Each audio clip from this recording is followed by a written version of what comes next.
Alright guys, in this video we're going to change the air filter in a Hyundai Tucson. And I promise this is going to be the easiest bit of vehicle maintenance you'll ever do. To get the old filter out, all you need to do is push the levers on the left and the right down. And then you should just be able to pull it out.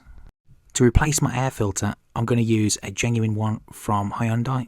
I think it cost around £12, something like that. But you can get an aftermarket replacement for around £10.